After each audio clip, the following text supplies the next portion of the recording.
Partie 6. La dissolution du domaine social. Chapitre 25. État et parti. L'apolitéa.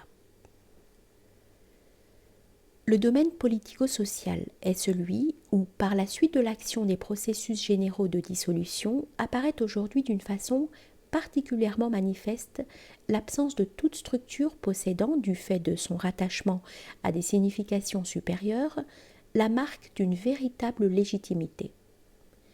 Étant donné cet état de fait qu'il faut reconnaître ouvertement, le type d'homme qui nous intéresse ne peut pas ne pas régler son comportement sur des principes totalement différents de ceux qui seraient les siens dans la vie en société, si le milieu était autre. À l'époque actuelle, il n'y a pas d'État qui puisse, de par sa nature, revendiquer un principe quelconque d'autorité vraie et inaliénable. Qui plus est, on ne peut plus parler aujourd'hui d'État au sens propre, traditionnel. Seuls existent aujourd'hui des systèmes représentatifs et administratifs dont l'élément premier n'est plus l'État compris comme une entité en soi, comme l'incarnation d'une idée et d'un pouvoir supérieur, mais la société plus ou moins comprise en termes de démocratie. Cet arrière-plan demeure même dans les régimes communautaires totalitaires. Ainsi s'explique qu'ils tiennent tant à revendiquer la qualification de démocratie populaire. Voilà pourquoi depuis longtemps déjà il n'existe plus de vrais souverains, de monarques de droit divin, capables de tenir l'épée et le spectre, symbole d'un idéal humain supérieur. Il y a plus d'un siècle, Donoso Cortés constatait qu'il n'existait plus de roi capable de se proclamer tel autrement que par la volonté de la nation.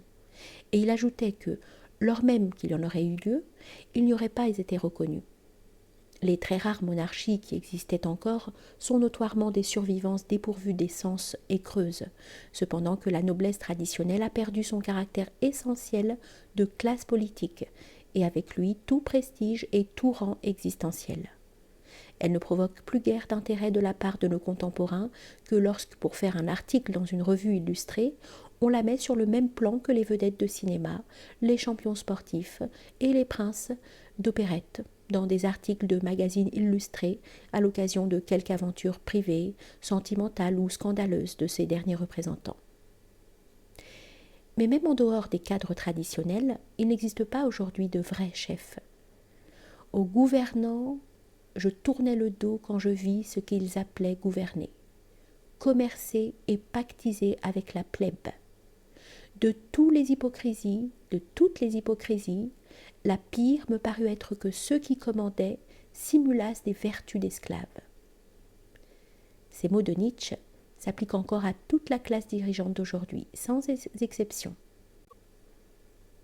De même qu'a cessé d'exister l'État véritable, l'État hiérarchique et organique, de même il n'existe plus non plus à présent aucun parti ou mouvement auquel on puisse adhérer inconditionnellement et pour lequel on puisse se battre avec une conviction totale parce qu'il représente comme le défenseur d'une idée supérieure.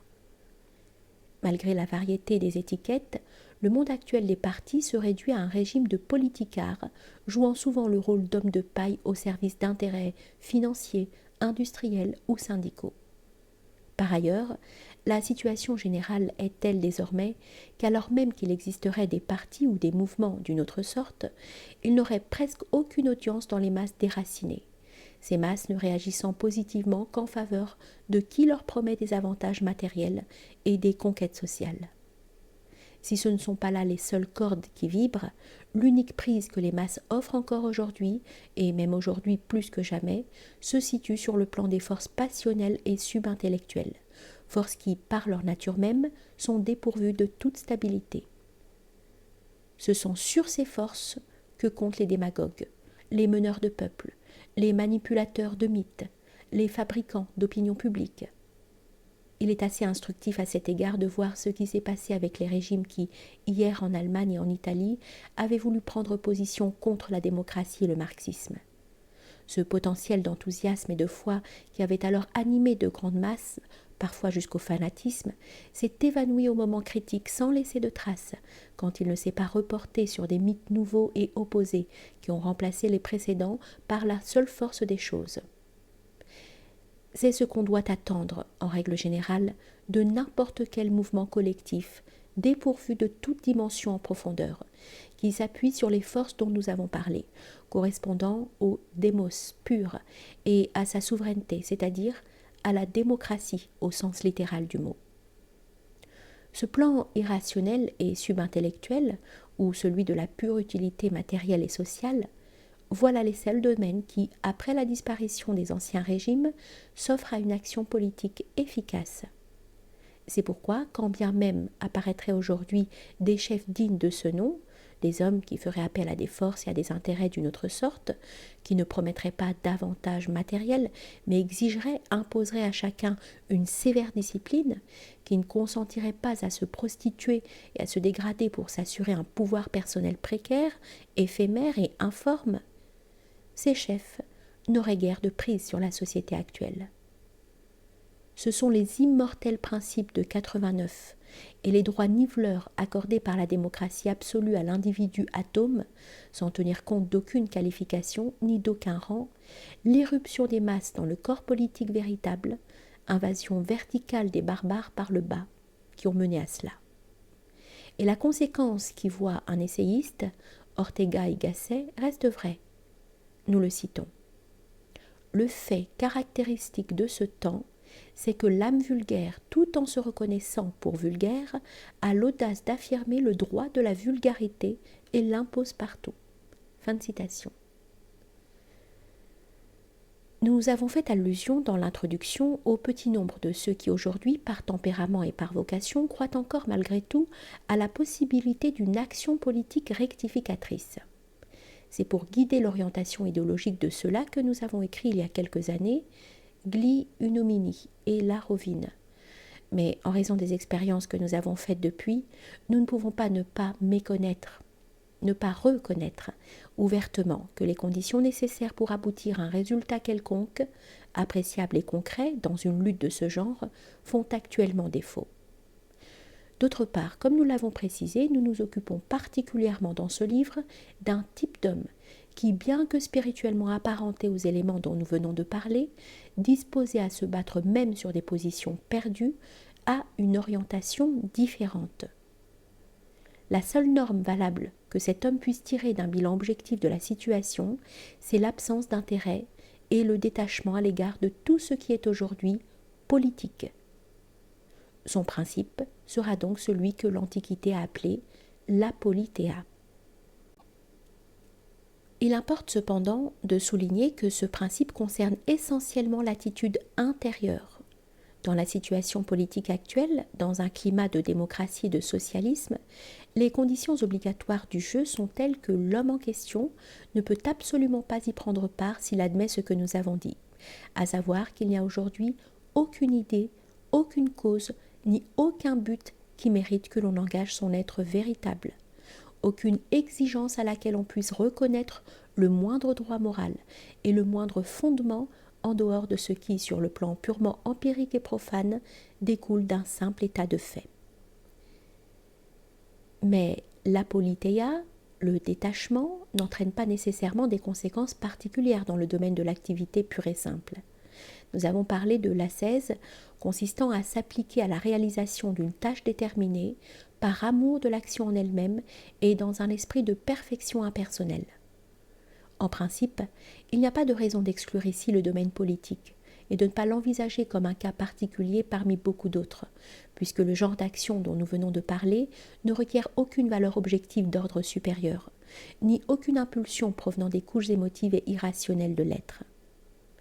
Mais si l'on peut éventuellement se consacrer de la sorte à une activité politique, il est clair que puisque seule importe l'action en soi et le caractère entièrement impersonnel de cette action, cette activité politique ne peut offrir, pour qui voudrait s'y livrer, une valeur ni une dignité plus grande que si l'on se consacrait dans le même esprit à des activités tout à fait différentes, à quelque absurde œuvre de colonisation, à des spéculations boursières, à la science, et l'on pourrait même dire, pour rendre l'idée crûment évidente, à la contrebande d'armes ou à la traite des blanches.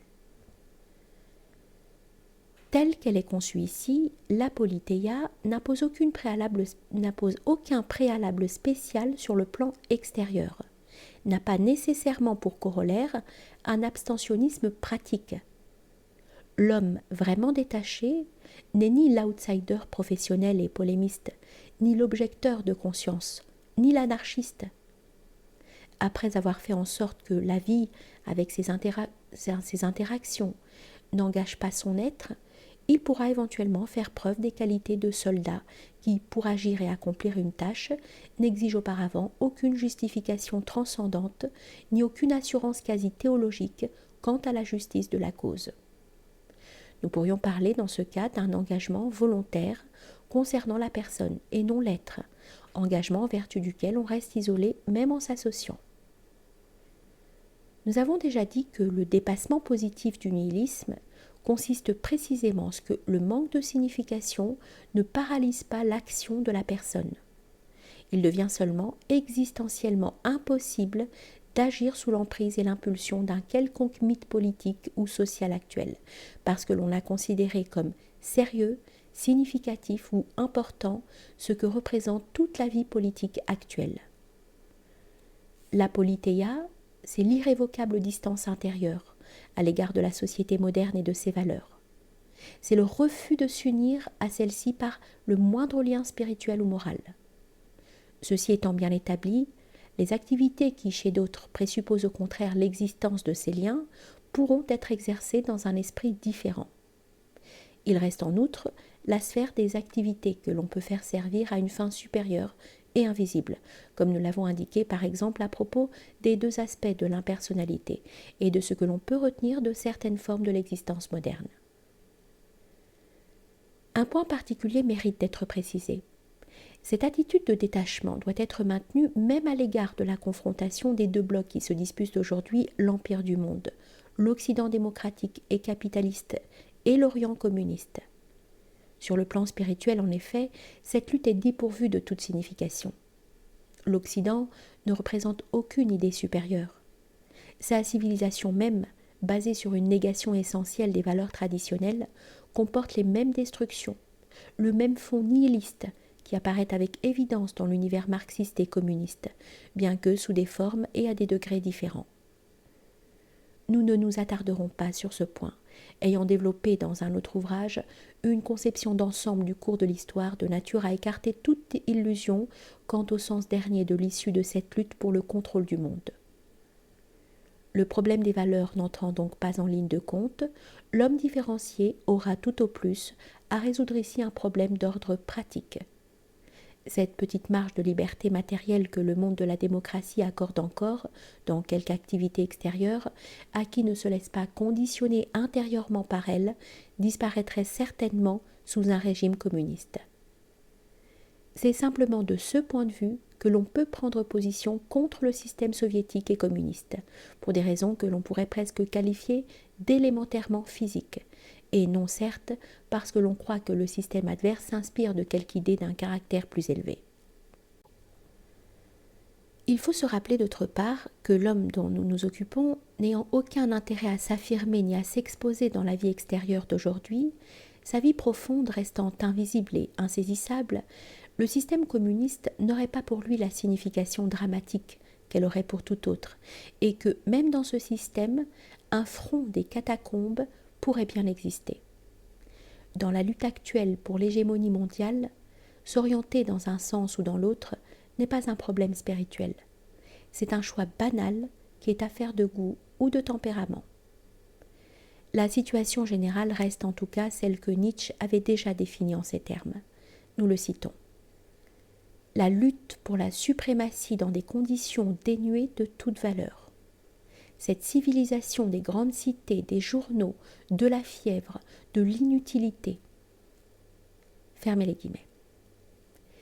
Tel est le cadre qui justifie l'impératif intérieur de l'apoliteia, pour défendre le mode d'être et la dignité de celui qui se sent appartenir à une humanité différente et ne voit que le désert autour de lui.